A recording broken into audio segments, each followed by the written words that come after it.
Good afternoon. This is Granny Fisher, and today we're going to talk about how you could possibly find a place to homestead, and I'll give you some examples from my experience of how we found a place to homestead. I've been working in the yard today. It's been really hot. We're in the south, so now I'm sitting in the shade and I've got my iced tea. So we'll just sit and chat for a little bit. If you want to subscribe to this channel talking about preparing for the next Great Depression, click the subscribe button, and when the little bell pops up, click that and click all, and then YouTube will notify you when I post a new video. But I'm trying to stick to a every Monday afternoon post, and so I look for it on Monday afternoon if you don't get a notification.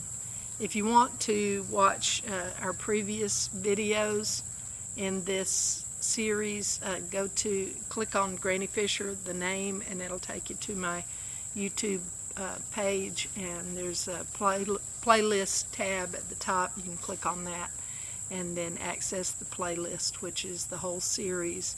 This is the 4th video in the series. The first step to homesteading or preparing to provide for your own family in a Great Depression is to have a place. You have to have a place to grow food. You have to have a place to have animals. You have to have a place where you can do what you need to do to have food and other basic essentials for your family. And if you don't have land of your own right now, then this video is for you. If you already have the land, you might listen to the video just for funsies, but you're already a step ahead. We've been looking at preparing for hard times for some time, since about 1988 is when we started looking at it. And we've lived several places because we traveled a lot through our marriage. My husband and I have been married for 36 years, and we've traveled a lot. First because his job was transferring him to different places, and then later because we were doing Christian ministry, and so we were traveling in a bus or a camper with our children.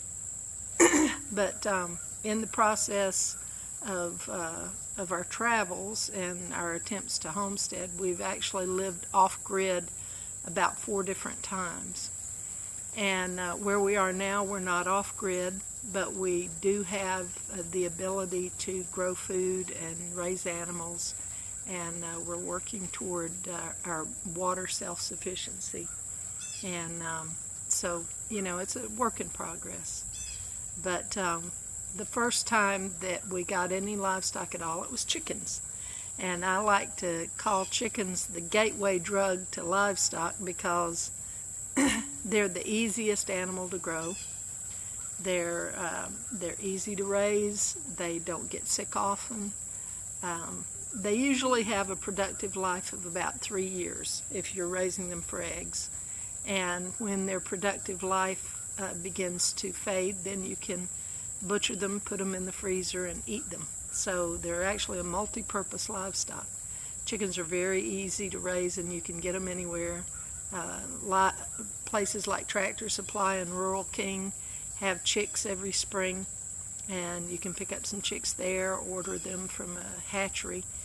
When we started, we got some chickens from a co-worker of my husband's, and so we raised those chickens, and we were living in a rental house at the time, and it had a detached garage that we turned into a chicken coop.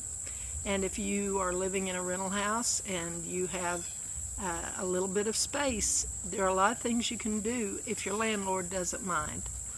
And I'll tell you up front that the way to get along with landlords and neighbors that might look askance at your homestead efforts is to share the produce of your land with them.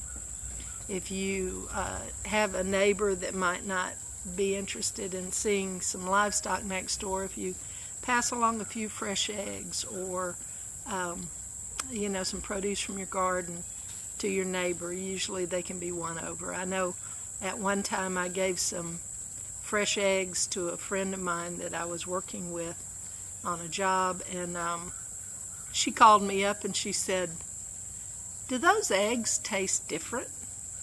I mean, you know, they taste different." And I said, "Well, yes, those are free-range eggs. They do taste different." She said, "Oh my, they taste so much better than what I get at the store." Well, next thing I knew, when I went into work the next time, I overheard her on the phone talking to her brother and asking him about getting her some chickens. So the free-range eggs are much more nutritious, and they do not increase your cholesterol. I used to donate blood. I've quit doing it as I've gotten older, but the time that I donated blood and they gave me the results of my cholesterol check, it was the lowest it had ever been, and our family of 6 at the time was eating on average 18 eggs a day from our free-range flock. So I was getting 3 eggs a day and had the lowest cholesterol I'd ever had. So free-range eggs look different. They're bright orange, they're different, and they have more nutrition, and they don't raise your cholesterol. So anyway, we started with chickens, and then my husband traded a .22 rifle for our first goats, our very first goats. And the first kid that was born on our property, which at the time we were living on his employer's farm, and so we didn't own the land, but it was in a place where we could have livestock. And the first kid that was born on our place right there was born to a yearling first freshener. That means a 1-year-old goat that had never had kids before. And we came home in the pouring rain and saw her standing there looking at this little bedraggled bundle at her feet, and she didn't know what to do with it. And we took that little kid in the house and named it Casey. It was a little girl, and I started milking that doe, and that was the first time I'd ever milked a goat, and fed the baby a bottle, and that baby thought it was a human. The meter reader would come over in a truck, and that little goat kid would tap dance on the hood of the truck. So we quickly fell in love with our livestock, our chickens and our goats. And over the years, we've lived several different places. Like I said, we lived off-grid 4 times. The longest was 3 years on a 5-acre lot that we were buying owner finance. And we had goats and chickens and pigs, and the kids just loved it there. They played in the creek. They caught fish with a twist tie tied to the end of a string. They swung on a big rope tied in a tree that was as big around as my wrist, and they would swing off the bank on that rope, and they would take spoons and dig little trails in the dirt and make little cities. They would take bits of moss and make little pastures and twigs to make little fences and little twig people. And they found a place where there was a kind of a gold or a yellow colored clay, and they would dig it out of what they called their clay place, and they would make little coins with numbers on them to show the value of the coin, and they called them shekels, and they would use that for trade at their little marketplace. And my kids really enjoyed living off-grid. We lived for 2 years with no electricity, and the 3rd year we got electricity, but the whole 3 years we had no running water. And that was the biggest problem living there. We didn't have a well or a spring, and so we would carry buckets of water from a nearby creek for our livestock and our bathing and washing dishes and whatnot, and we would bring our drinking water from town. So water is a major consideration when you're wanting to buy or move on some property. And with owner financing, you need to pay attention. If there's a balloon payment, then you are expected to pay the total amount remaining on your mortgage with that when that balloon payment comes due. So if you don't, then you will lose your property. We actually sold our property at that point and left to go travel with the ministry so we didn't lose anything. But you need to be careful with something like that. Some of these owner finance people will sell property over and over again in that way. But that was our first time living entirely off the grid, and we've done it several times. When we first moved there, we dug a latrine up in the woods, and we used that for about a week until we built an outhouse. And the federal government actually has plans online you can look up for building what they call an open pit privy. That's an outhouse, and they have instructions on how to build it and what materials to use. And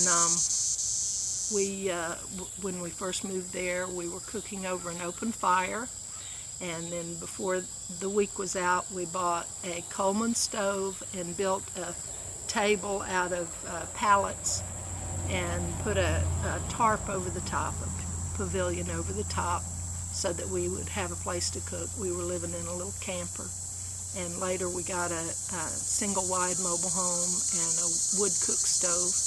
I've cooked on top of a kerosene heater before. I've cooked on a wood cook stove. It wasn't a cook stove, actually, it was a wood heater. I've cooked on a wood heater before. You can lift the top up and cook right on the firebox. So there are a lot of ways to get by when you live off the grid. But we bought that place owner finance, and then we moved away after 3 years, and realized that you can do a lot on a piece of property like that, just a bare piece of property, and your children don't suffer. We homeschooled, so our time was our own, and the kids learned a lot living there. They all know how to milk a goat. They all know how to build an outhouse. They all know how to make a fire. And we learned a lot from nature. We watched a comet that was there. The Hale-Bopp comet was in the sky at that time, and they learned about comets, and they learned about all kinds of animals and birds. And there was a lot of education going on just with nature, and in addition to our academics. Okay, another way that you can find land to homestead on is just to go to an area that you like and where you want to live, and look for a piece of property that's not in use. And we've done that, and that is actually the most successful way I've found to locate property. Rather than going to the classifieds or Craigslist, those are sources too. Facebook Marketplace, there are all kinds of places like that. But if you find a place that you like, an area that you like, and you go knock on doors and ask people, who owns this property? Or you go online and find the property assessor's website and look up the property on their map. You can find out who owns it and ask, are they interested in selling off a few acres? And a lot of times that's the best way to buy land, because they're not really thinking about selling land. They're not thinking about making a big profit. They just see somebody that they wouldn't mind having for a neighbor, and they say, yeah, I'll sell you a few acres. And we did buy some land that way. We've done that more than once, actually. And where we are now, we moved into an area. We like this area. Our son had some land in this area and was getting ready to build a house. And we came into the area and lived in a cabin that a friend owned. He had a house under construction that he was building out of debt. He was building it debt-free, and he didn't want somebody to come in there and steal his materials while he wasn't there. So he offered to let us stay in this little guest cabin that he had, rent-free. And so we moved into that. And then while we were living there, we lived there for 1.5 years. And while we were living there, we located a house in the area that was for sale. And it was an old farmhouse.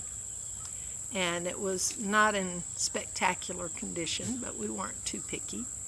And we didn't have the money to put down on the house at the time, So we talked to the lady who owned it and asked her if we could rent the house for a year and apply that money towards a down payment to purchase the house.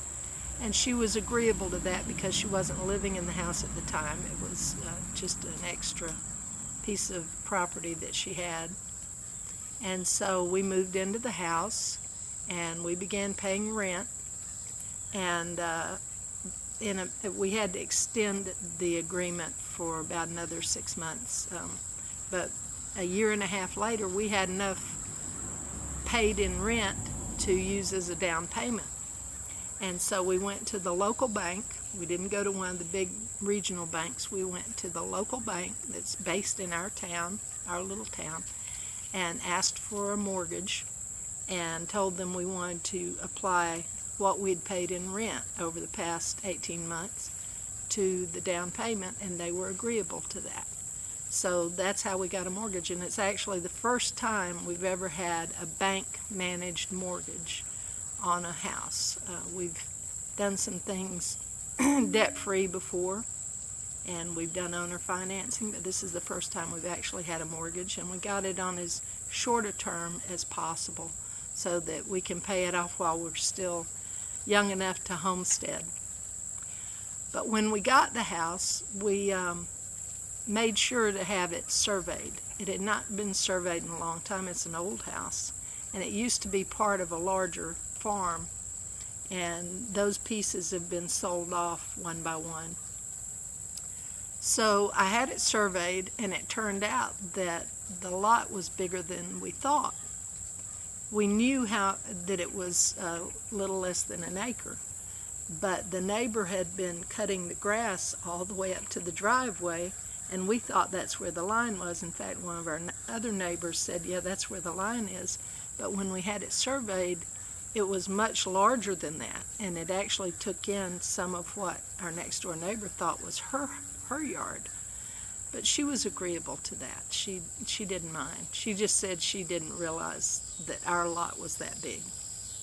So once we had it surveyed, we started fencing, and we've got the whole back area fenced in. And believe it or not, you can take a half acre and fence and cross fence, as a farmer would say. It's fenced all the way around the backyard, has 2 gates, and since the COVID came in, we've padlocked the gates, just not because we're afraid of the disease, but because people have gotten kind of unruly in the last few months. So we put padlocks on the gates.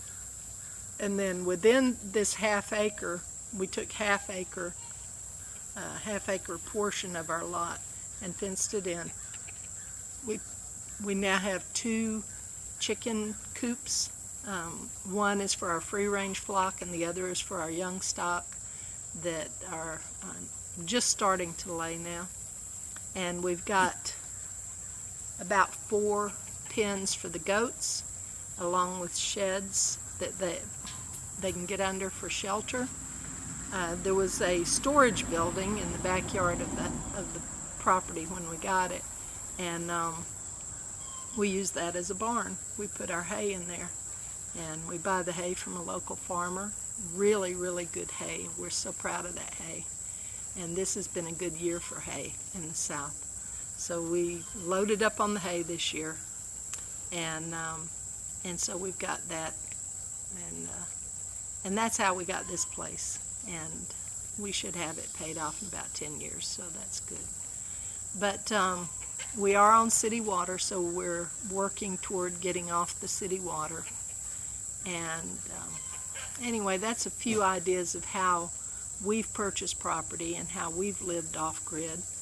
And even though we're not off-grid now, we're trying to be as self-reliant as possible with our livestock, our garden, our food storage, and as we develop it, a different water source, so that should all the utilities shut down, should the water be cut off, should the electricity be cut off,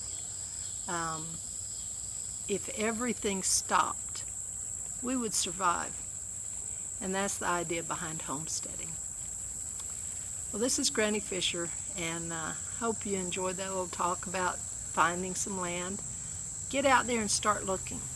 Find you a piece of land if you don't have any, and get ready to homestead.